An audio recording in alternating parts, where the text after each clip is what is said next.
할렐루야. 감사합니다. 우리 역사님 다시 한번 인사하겠습니다. 잘 오셨습니다. 사랑합니다. 축복합니다.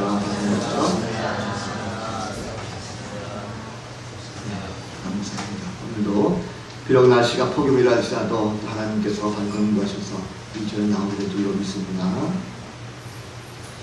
스티브 비덜 브라반 사람이 쓴 낭자 다시 찾은 진실이라는 책이 나온 이야기입니다.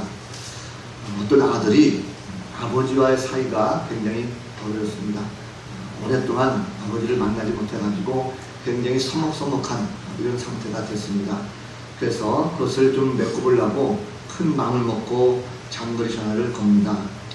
이 아버지와 아들은 몇 년 동안 만난 적이 거의 없었고 또 이 서먹서먹한 것을 어떻게 해결할까 고민해오던 아들이 마침내 용기를 내서 전화를 건 겁니다.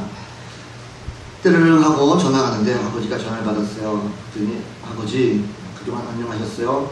저예요. 그랬더니 아버지가 잘 있었냐? 엄마 바꿔주마 하고 엄마를 바꾸려고 합니다. 그랬을 때 예, 아니에요. 엄마 바꾸지 마세요.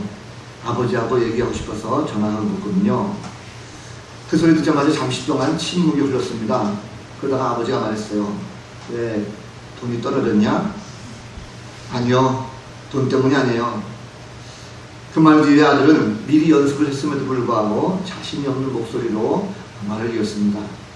제가요, 아버지 생각을 하다 보니까 기억나는 일들이 많이 있어서요. 아버지가 제게 해주셨던 일들 말이죠. 저를 대학에 보내시고 또 가족들을 먹여 살리시느라고 그렇게 싫어하셨던 일임에도 불구하고 그만두지 못했던 게 기억나네요. 또 저희 가족들을 먹이시고 재우시고 입혀주셨고 또 제가 공부할 때에 뭘 공부할지 그리고 어떤 직업을 갖게 되든지 저한테 선택하라고 맡겨주셨잖아요. 지금 제가 잘 나가고 있는 건 다 아버지가 출발을 잘하게 해주신 덕분이라는 생각이 들었어요. 이런저런 생각을 하다 보니까 제가 한 번도 이런 말씀을 드린 적이 없다는 걸 알게 되었어요. 감사하단 말이요. 자, 아버지 쪽에서는 계속해서 말이 없었습니다. 그러자 아들이 계속해서 말을 이어서 이렇게 말합니다. 아버지한테 꼭 이렇게 한번 말하고 싶었어요. 고마워요 아버지, 그리고 사랑해요. 자, 아버지는 더 침묵이 흘렀고 이번엔 아버지가 대답을 하는데 이렇게 대답을 합니다. 한참 있다가 머뭇거리더니 너 술 취했냐? 이렇게 물어보세요. 여러분, 아들은 진심으로 아버지에게 뭔가 얘기했는데 그 뜻을 아버지가 잘 이해하지 못하죠. 진실한 마음을 얘기해도 오해가 쉽습니다. 인간과 하나님 관계가 그런 것 같아요. 인간은 하나님을 잘 모릅니다. 그러나 하나님은 인간을 잘 알죠. 인간이 아무리 하나님을 잘 노력을 한다 할지라도 잘 몰라요. 그래서 신앙생활 하면서 우리가 하나님의 뜻이 무엇인지만 확실하게 알면 아주 알맞게 잘 할 텐데 우리는 그것을 알지 못하죠. 그러나 인간들은 늘 하나님 앞에서 잘난 체하고 꼭 하나님을 아는 것처럼 하는 경우가 참 많습니다. 비록 짧은 시간이라 할지라도 오늘도 말씀을 통해서 진정으로 하나님의 마음을 좀 헤아릴 수 있는 이런 성도들 되기를 주님 여러분 간절히 축복합니다. 주중에 우리는 많은 정보를 듣고 있습니다. 소식을 많이 듣죠. 정치라든지 경제, 사회, 문화, 스포츠, 연애 이런 쪽에 많은 소식을 듣고 있습니다. 매일매일 정보의 홍수 속에 살고 있는데 우리가 어떤 것에 여러분 관심이 많이 있습니다. 어떤 분은 정치에, 어떤 분은 경제에, 어떤 분은 사회에 많은 관심이 있을 것 같아요. 모든 정보들을 우리가 다 듣고 듣는 걸 다 알 수가 있으면 얼마나 좋겠습니까? 그런데 우리가 그 쏟아지는 정보에 우리가 다 듣지는 못한다는 거죠. 결국 자기가 관심 있는 분야, 이런 분야만 우리가 듣는 경우가 참 많이 있습니다. 전 주중에 일기예보를 수시로 들었습니다. 아무래도 이제 일기예보에 관심 있는 것은 폭염이 되다 보니까 성도들의 건강도 걱정이 되기도 하고 또 피서지에 가신 분들은 어떻게 잘 계시나 하는 궁금증이 생기기도 하고 또 이번 폭염이 언제까지 가려는가 싶어서 주일은 또 어떻게 될까 이런 일기예보가 굉장히 많이 관심이 있었습니다. 근데 우리 아들은 그런 것 같지 않아요. 우리 아들은 저와 좀 다르게 스포츠 소식에 좀 관심이 있는 것 같아요. 그래서 어제 개막을 했죠. 브라질 리우데자네이루에서 열렸던 올림픽 개막 소식을 알고 그리고 메달 소식을 이렇게 접하는 것을 볼 수가 있었습니다. 자, 매일매일 쏟아지는 많은 소식들이 있지만 우리가 듣는 것은 지극히 일부이고 그리고 못 듣는 것이 오히려 더 많은 것을 볼 수가 있습니다. 자, 하나님께서는 피조물을 창조하시고 인간을 창조하시고 매일매일 말씀하고 계세요. 그래서 하나님의 말씀을 우리가 얼마나 잘 듣고 있는가 하는 것을 한번 생각할 필요가 있습니다. 정말 필요한 말씀을 하나님께서 하시고 적어도 꼭 인간들이 이 말만큼은 들었으면 좋겠다, 이런 말씀을 하나님께서 하시는데 인간들은 잘 듣지 못하고 오히려 엉뚱한 길을 갈 때가 참 많죠. 이건 역사 이래로 계속적으로 반복되고 있습니다.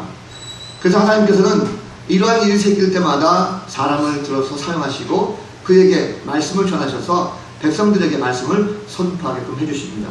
그래서 우리가 택함 받은 성도, 선 바람을 바라고 우리가 선지자다 이렇게 부르십니다. 선지자의 뜻은 앞니를 내다보고 그리고 예견하는 사람을 뜻하는데, 특별히 하나님의 계시를 받아가지고 그 계시의 말씀을 전하는 사람, 말씀을 대언하는 사람을 바로 우리가 선지자다 이렇게 부르고 있습니다. 선지자들은 주로 이제 꿈이라든지 환상을 보고 그것을 가지고 말씀을 전하게 되는데, 우리가 주의할 것은 뭐냐면 선지자가 하나님 말씀을 전할 때에 자기의 생각이나 자기의 뜻을 전하는 게 아닙니다. 하나님께서 말씀하신 것을 가지고 그대로 전하는 것이 바로 선지자라는 거죠. 자, 그래서 구약에 보면 항상 선지자들이 하나님께서 부르셔서 말씀을 주시고 그 뜻을 전하는 걸 많이 보게 됩니다. 오늘 말씀 가운데 이사야라고 하는 인물이 나오는데, 이사야도 역시 선지자죠. 이사야는 아모스의 아들로 태어나서 우시야 왕이 죽던 해에 하나님의 부르심을 받았습니다. 그는 예루살렘을 중심으로 한 남쪽 유다 왕국에서 활동했던 선지자입니다. 1장 1절 말씀 보면 요담 왕과 아하스 왕을 지나서 시스기야 왕이 통치할 때까지 활동했던 그런 인물입니다. 오늘 본문에 보면 이사야가 온 이스라엘을 위해서 본격적으로 하나님의 메시지를 선포하기 전에 타락한 이스라엘 백성들에게 적어도 하나님 말씀을 좀 들어라, 하나님 말씀을 좀 잘 좀 경청하라 라는 것을 가지고 촉구하는 그런 내용입니다. 당시 유다 민족들은 소돔과 고모라 땅과 비교할 만큼 굉장히 타락하고 부패한 상태였습니다. 그럼에도 불구하고 그들은 열심히 제사를 드렸어요. 열심히 제단에 가서 제사 드리고 열심히 부전해 드렸습니다. 하나님께서는 그저 관행적으로 드리는 이런 제사를 원하는 것이 아니라 스스로 좀 거룩하게 잘 구별되어서 하나님 앞에 좀 악과 모든 것을 버리고 선과 공의를 행하기를 원하는 것이 바로 하나님의 모습이었습니다. 자, 북이스라엘과는 달랐죠. 우리가 지난주에 말씀드렸지만 북이스라엘 10지파는 이미 그 왕조가 굉장히 혼탁하고 많이 바뀌었습니다. 그런데 남쪽 유다는 다윗의 혈통을 이어받은 정통 왕조로서 그 신앙이라고 하는 것은 결코 흔들림 없이 잘 가는 것처럼 이렇게 보였습니다. 자, 그런데 오늘 하나님께서 이사야를 통해서 너희 소돔의 통치하더라, 주의 말씀을 좀 들어라, 너희 고모라의 백성들아 우리 하나님의 법에 귀를 기울여라 라고 말씀하고 있습니다. 이 말씀은요 가히 충격적인 말씀입니다. 왜냐하면 지금 이 말씀을 들은 유다 백성들은 남쪽의 유다 민족입니다.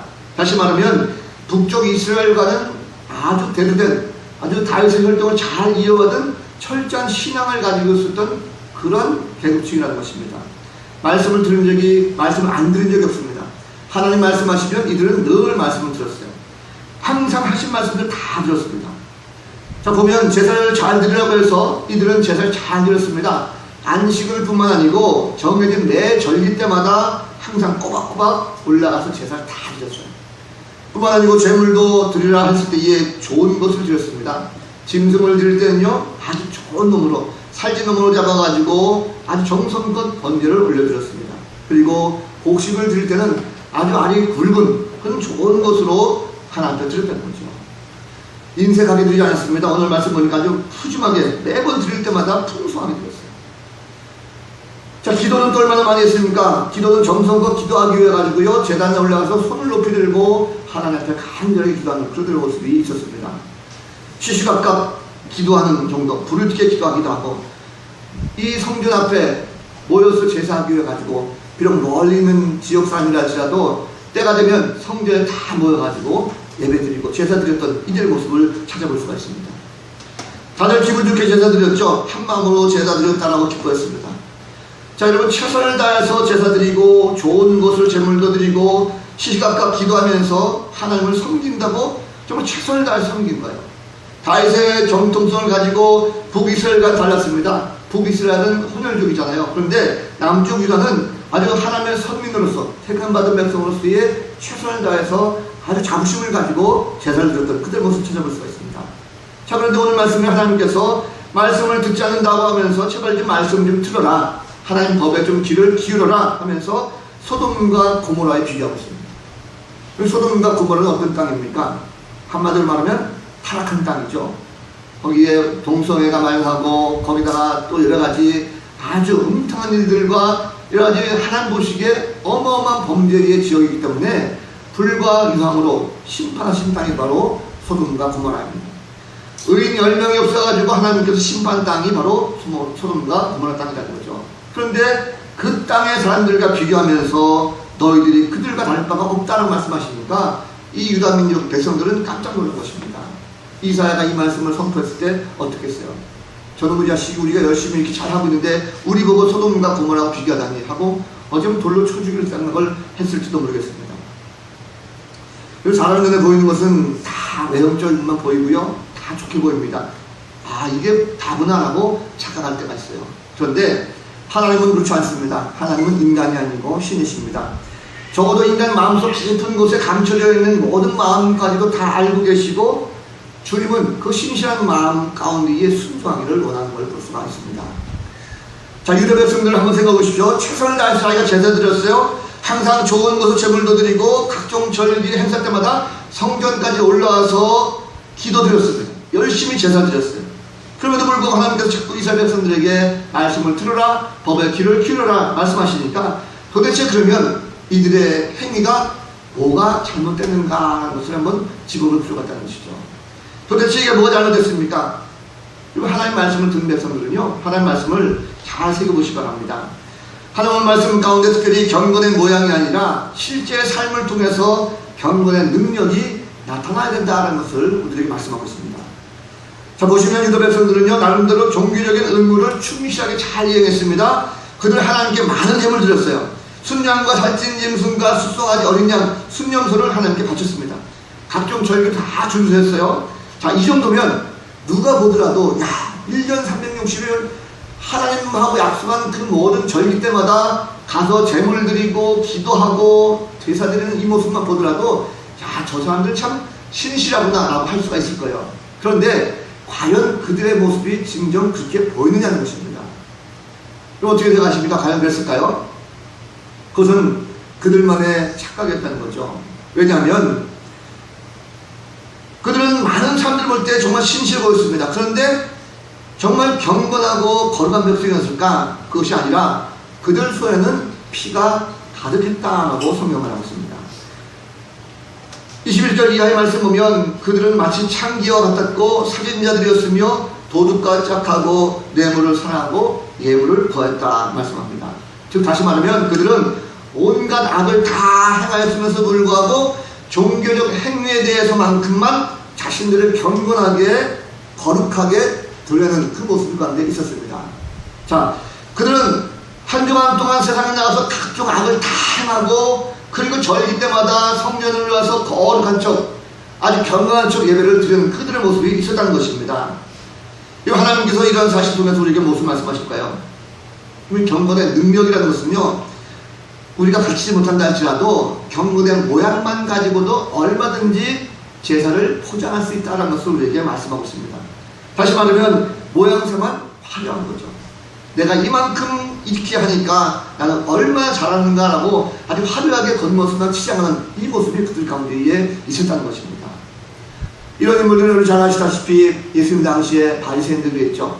바리새인들은 그들은 누가 봐도 아주 경건한 자들이었습니다. 일주일에 그들은 2번씩 금식을 하고요, 행동도 거룩하고 있고 기도도 아주 열심히 했습니다. 나름대로 구제도 했고 11조와 같은 예물도 아주 빈틈없이 잘 바쳤습니다. 자, 그런데 그들의 생활이 어떻습니까? 그들은 성전을 떠나기만 하면 밖에 나가서 온갖 사람들에게 악을 다 저질렀고 하나님 말씀을 멸시했고 뿐만 아니라 사람들에게 온갖 괴로움을 주는, 한마디로 말하면 외식하는 자들이었고 형식적인 신앙주의자였다는 것을 볼 수가 있습니다. 주님이 그들에게 뭐를 말씀하십니까? 이 독사의 자식들아, 회칠한 무덤과 같다라고 주님은 그들을 책망하시고 또 그들을 저주하셨어요. 자, 여러분, 우리는 어떻습니까? 우리의 인생 볼 때에 우리의 신앙생활 이들과 과연 다를까? 우리는 정말 경건한 모습을 가지고 주 앞에 나와서 예배하는 나의 모습이 정말 참될까라는 것을 한번 생각해 보십시오. 우리도 별반 다르지 않습니다. 우리도 경건의 능력은 없으면서도 경건한 척 할 수 있어요. 저나 여러분 듣나 일주일 동안 세상에 나가서는 온갖 악을 다 저지릅니다. 교회의 욕을 먹이기도 하고 성도로서의 욕을 먹이기도 하고 아주 거룩한 뒤로한 채 세상에 나가서 온갖 잡동사니 그 악한 일을 다 할 수가 있어요. 그리고 나서 주일날 교회 와서 거룩한 척 천사와 같이 가장한 모습으로 앉아있을 수가 있다는 것입니다. 한 주간 동안 살면서 6일 동안 흥청망청 먹고 마시고 쾌락이 빠져 살다가 주일만큼 와가지고 내가 집사니 권사니 장로니 목사니 해가지고 거룩한 모습을 가지고 포장하는 우리의 모습이 있을 수도 있다는 거죠. 그러나 주님은요 결코 속일 수가 없습니다. 그러한 백성들을 주님은 소돔과 고모라의 관원과 백성이다라고 질책하고 있습니다. 그러면 여러분 우리가 내 신앙의 관을 한번 좀 생각해보시기 바랍니다. 나는 과연 오늘 이 자리에 앉아있을 때에 정말로 정결한 마음을 가지고 깨끗한 마음을 가지고 앉아있는가? 아니면 이 유다 민족들과 같이 한 주간 동안 악한 일들만 행하다가 그저 어쩔 수 없이 나와가지고 주인정에서 거룩한 척, 착한 척, 정결한 척하고 내 마음속에 가면을 쓰고 앉아있다고 한다면 적어도 우리가 그런 가면을 좀 벗어야 되지 않겠습니까? 이왕이면 우리가 그런 모든 악한 죄의 거짓과 제약들을 다 멀리하고 그런 경건의 모양만 있는 것이 아니라 경건의 능력을 함께 발휘할 수 있는 그 성도들 되어지기를 간절히 축원합니다. 또 하나는 하나님께서 말씀하실 때에 진정한 회개만이 온전한 기도를 할 수 있다는 것을 우리에게 말씀하고 있습니다. 자, 회개 없이는 어떠한 종교의 행위도 죄 문제를 해결할 수가 없습니다. 많이 들었던 얘기죠. 자, 유다 사람들은요 하나님에 대해서 예배와 종교 행위에 대해서 열심히 있었을 뿐만 아니라 예물을 드리는 데에서도 인색하지 않습니다. 얼마나 그들이 많은 예배와 많은 예물을 드렸는지 하나님은 수양과 번제, 살진 인생의 기름에 배불렀다라고 말씀하고 있어요. 그런데 하나님은요 배불렀다 말씀하시면서 유다 사람을 향해서 고맙다라고 말하는 것이 아니라 그들이 바치던 무수한 재물이 나에게 무슨 유익이 있는가 하면서 오히려 반문하고 있습니다. 수양의 번제와 살진 인생으로 기름이 배불렀다, 이것은요 내가 배불러서 정말 기쁘다 만족하다 이 뜻이 아니라 너희들이 가지고 온 그 모든 음식들, 가정한 음식 때문에 내가 오히려 먹고 물릴 정도로 냄새나고 역겹다는 뜻으로 주님 말씀하십니다. 이 하나도 일주일 유다 사람들이 바치는 예배와 예물 모든 종교 행위에 대해서 역겹다라고 말씀하고 있습니까? 이들의 생각은 그것이에요. 유다 백성들은 자신들이 밖에 나가서 생활할 때에 많은 죄를 지었습니다. 죄를 짓게 되면 그 양심의 가책을 느껴요. 양심의 가책을 느끼면 어떤 마음이 생기냐면 내가 빨리 제단에 올라가서 제사를 드려야지. 그러면 내 죄가 사해질 거야 라고 하는 그런 생각을 가졌습니다. 이왕이면 많이 가서 예배 드려야지. 이왕이면 많은 예물을 가지고 가서 하나님께 드려야지. 그러면 내 죄가 사해질 거야 라고 하는 이런 생각을 하고 제단으로 올랐다는 것입니다. 다시 말하면 자신들이 가지고 있는 저질렀던 모든 죄에 대해서 철저하게 회개하지 않냐고 그저 제자에 나와가지고 예물만 드리고 제사만 드리면 하나님이 내 죄를 용서하실 거라고 하는 그런 생각을 가져갔다는 거죠. 마음은 심정으로 뉘우침이 없이 겉모습만 와가지고 예배드렸던 그들의 모습을 볼 때에 하나님께서 얼마나 가증스럽게 여기는가라는 것입니다. 여기서 마찬가지죠. 오늘날 보면 예배라든지 봉사라든지 헌금이라든지 이런 것을 가지고 죄의 문제하고 연결시키는 이런 분들이 많이 있습니다. 쉽게 말하는 거죠. 내가 세상 속에서 많은 죄를 지었어요. 그렇다고 한다면 내가 주일날 가서 예배드리면 내 죄가 사해질 거야. 내가 교회 가서 많이 봉사하면 내 죄가 사해질 거야. 내가 하나님 앞에 많은 물질을 드리면 내 죄가 사해질 거야 라고 생각하고 그저 한 주간 동안 내가 흥청망청 막 살다가 주님 앞에 나와서 그냥 많은 걸 하면 다 죄 사함받는 것으로 이렇게 생각합니다. 그것은 아니라는 것이죠. 그 스스로 부질없는 짓이고 죄는 오직 진정한 회개만이 해결할 수가 있고 또 때로는 그 죄로 말미암아 대가를 칠 수가 있다는 사실입니다. 이 하나님께서는요 죄로 물든 손을 가지고 드리는 기도는 가증하게 생각해서 절대로 받지 않으십니다. 회개하지 않고 드리는 기도는요 아무리 내가 기도 많이 한다 할지라도 결코 듣지 않으시다는 거예요. 이 생각해보세요. 한 주 동안 밖에 나가서 많은 사람들에게 해를 끼치고 남들에게 고통을 주고 아픔을 주고 그런 것을 반복되게 하는 사람이 주일이라고 해서 교회 와가지고 뻔뻔하게 앉아서 예배드린다고 기도한다면 마음속에 뉘우침이 없이 가만히 앉아서 내가 예배 드리니까 봉사하니까 하나님 나를 용서하실 거라고 한다면 하나님께서 용서하시겠다는 것입니다. 절대 그렇지 않다는 거죠. 오히려 하나님께서는요, 그런 기도를 거부하시고 멀리하시고 가증 섞여 계십니다. 만약에 참된 회개했다고 하면 선을 행하는 행동의 변화가 나타나야 되는 것입니다. 많은 사람들이 회개라고 하면 그냥 내가 일주일 동안 지었던 죄를 가지고 나와서 주 앞에 용서를 구하면 되겠지 뭐 하는 이런 생각하고 있어요. 그것이 아닙니다. 참된 회개는 내가 일주일 동안 지었던 모든 죄가 있다 할 때에 진정을 주 앞에 나와서 고백하는 순간 나의 삶이 바뀌어지게 되고 변화된 모습을 가지고 사람들에게 보여주고 하나님 앞에 언제나 다시 한번 그 모든 죄에 대해서는 더 이상 짓지 않는 이런 모습이 우리 가운데 있어야 된다는 것입니다. 그 성경은 말하죠. 성경은 회개합당한 열을 맺으라 라고 말씀하고 있습니다. 진정 회개만이 하나님께 드시는 기도가 될 줄로 믿습니다. 또 하나님은요, 재물의 종류보다도 드리는 자의 마음의 중심을 먼저 보신다는 사실입니다. 하나님께서 유다 백성들에게 내 앞에 보이려면 온다라고 책망하셨어요. 자신들이 드리는 제사와 예물로 하나님의 눈을 가리고 죄를 몸을 해보겠다라고 하는 유다 백성들의 모습, 하나님은 이것을 누가 너희들에게 요구했느냐라고 오히려 책망하시고요, 너희들은 그렇게 하면 내 마당만 밟은 것 뿐이다라고 오히려 그들을 질타하십니다. 하나님은요, 제사를 드림에 있어서 제물 이전에 먼저 그 제물을 드리고자 하는 사람의 마음을 보시는 거예요. 그 사람이 아무리 살지고 비싸고 좋은 가치 있는 제물을 가지고 오는 것, 그것보다도 그 물건을 가지고 오는 그 사람의 마음의 중심이 어떤 것인가를 먼저 보신다는 사실입니다. 그래서 그 사람이 얼마나 감사하고 있는지, 얼마나 감격한 마음을 가지고 제사의 자리에 나오는지 그것을 먼저 지켜본 것이라는 거죠. 그렇습니다. 여러분, 우리가 아무리 내가 초라하고 아무리 보잘것없는 예물을 할지라도요, 내가 정성을 다해서 중심을 다해서 그 예물을 주님께 드린다고 한다면 하나님 그것을 기쁘게 받으십니다. 그러나 아무리 가치가 있고 아무리 값비싼 것을 드린다 할지라도 그 마음속에 죄악이 가득하고 그리고 거짓이 가득하고 하나님을 경외하는 마음이 없다고 한다면 이 세상 지구상의 그 어떤 물건, 온 세상을 다 통틀어서 하나님께 드린다 할지라도 결코 하나님은 그것을 받지 아니하신다는 거죠. 우리는 예배 드리기 전에 우리의 심령과 우리 삶의 깨끗함이 먼저 있어야 될 것입니다. 그래야 하나님께 드릴 때에 하나님은 우리의 모든 예배 받으실 뿐만 아니라 우리 자신도 받으시는 역사가 있게 될 줄로 믿습니다. 이 하나님은요, 자기 백성들에게 제사를 요구하세요. 하나님이 제사를 하지 말라는 것은 아닙니다. 제사를 반드시 받으십니다. 그런데 제사 이전에 먼저 해야 될 것이 무엇입니까? 하나님에 대한 경외심, 그리고 말씀에 대한 순종을 원하시는 거예요. 아무리 많은 것을 가지고 와서 예배한다 할지라도, 제사한다 할지라도 정말 하나님 앞에 나오기 전에 내 먼저 마음속에 하나님을 믿는 확실한 신앙과 말씀에 대한 순종함이 그 가운데 있을 때에 주님이 그것을 받아주시는 것입니다. 우리가 하나님에 대한 경외 말씀이 없이 그저 마음껏 드리고 봉사하고 한들 아무 소용없다는 것입니다. 우리가 마음의 중심이 먼저 하나님께 바로 서고 순종한 자세가 되어야 될 것입니다. 이 하나님은 전능하신 하나님이세요. 순종하신 모든 백성들에게 복을 주시는 분이십니다. 환경을 탓하거나 좌우되지 않고 말씀에 순종하는 그런 성도들에게 복을 주시는 분이십니다. 자, 예수님은 성부 하나님께 순종하신 분이죠. 주님이 이 땅에 오셔서 죽기까지 늘 하나님 말씀을 들으시고 그 뜻대로 순종하셨습니다. 십자가는 바로 순종의 자리죠. 예수님께서 당신이 들을 수 있는 모든 부귀영화를 다 포기하고 그리고 십자가 지셨습니다.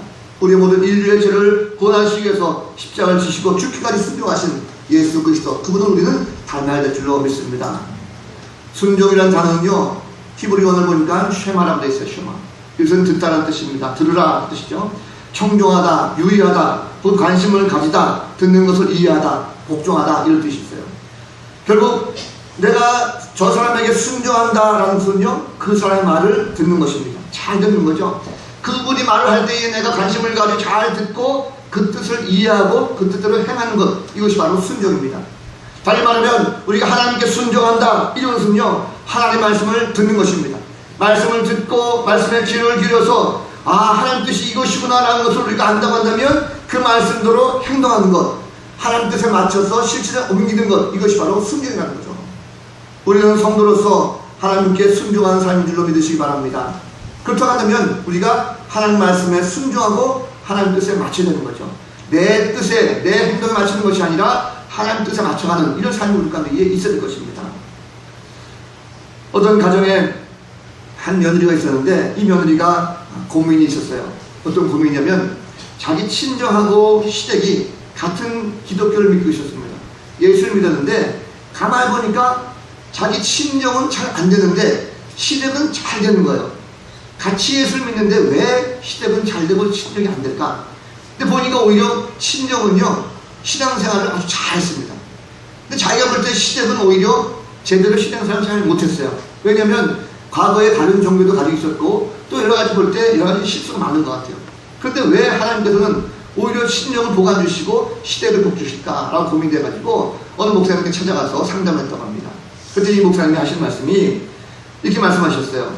제가 시댁과 친정 가족들을 직접 보지 못했지만 아마도 시댁 식구들은 누군가가 자기들에게 잘못을 했을 때 빨리빨리 용서하고 그리고 하나님께서 이것이 아니다 라고 하시면 재빠르게 하나님 앞에 맞춰서 태도를 바꾸시는 그런 가족인 것 같습니다.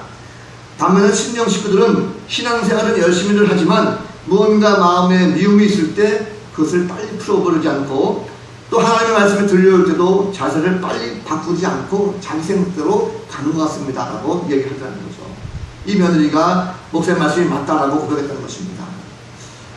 성경은요 무릇 지킬 만한 것보다 먼저 내 마음을 지키라 말씀하고 있어요. 우리가 열심히 신앙생활 하는 것도 또 하나님께서 기뻐하시고 귀하게 보시지만 더 중요한 것은 우리가 말씀을 듣고 그 말씀대로 순종하는 삶, 이 삶이 더욱더 하나님을 기쁘시한다는 것을 믿으시길 바랍니다.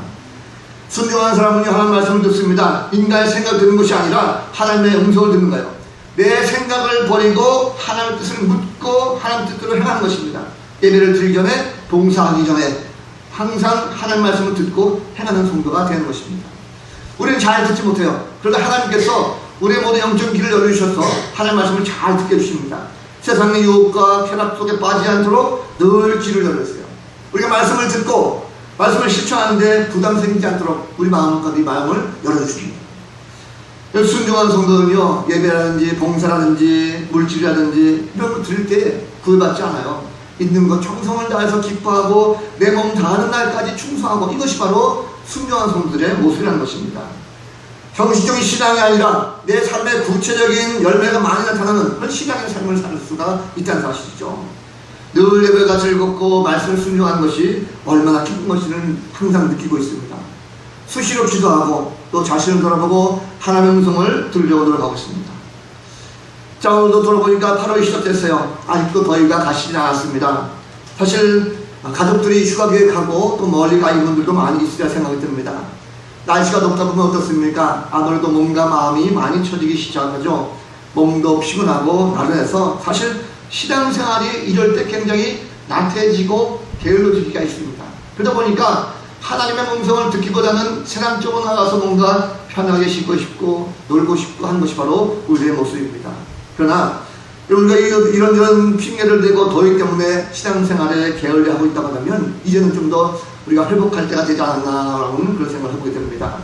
사실 오늘 날씨 절기를 보니까 입추예요. 입추. 그죠? 가을에 온턱에 들어서 입추인데 이제는 좀 더 더위가 물러가지 않겠나라는 그런 기대감도 가져봅니다. 자, 이제는 우리가 형식적인 신앙생활, 껍데기 같은 이런 신앙생활을 좀 벗어나서 신실한 성도로서의 모습 우리가 함께 보여줘야 할 때가 될 것 같습니다. 우리는 신앙생활에서 하나님 말씀을 잘 들어야 됩니다. 하나님 말씀의 길을 잘 기울이는 성도는요 하나님 앞에 순종하는 성도입니다. 그래서 저는 늘 우리 성도들이 하나님 말씀 가운데 순종했으면 좋겠어요. 전 매주일 아침만 되면 많이 기대가 됩니다. 사실 오늘도 더위 때문에 많은 분들이 좀 빠질 것이다 라고 생각했지만 목양실에서 창문 너머 이렇게 오시는 모습을 가만히 보니까 말씀을 듣기 위해서 예배를 보기 위해서 막 뛰어오는 모습들이 굉장히 아름답게 보였고 또 굉장히 마음에 벅찬 감동이 몰려왔습니다. 이제 바라기는 한 주간 동안도 날씨가 비록 덥겠지만 형식적인 그런 신앙생활, 좀 나태하고 게으른 그런 생활보다는 하나님 말씀을 좀 잘 들으시고 주중에 모든 예배라든지 성경이라든지 묵상하는 가운데 나를 향하신 하나님 말씀이 무엇인가라는 것을 좀 잘 들으시면서 그 말씀대로 순종하고 또 한 주간 동안 이 더위를 이길 수 있는 복된 성도들 모습 되어지기를 우리 구주 예수 그리스도 이름으로 간절히 축원을 드립니다. 다 같이 일어나셔서 함께 찬양하고 기도하겠습니다.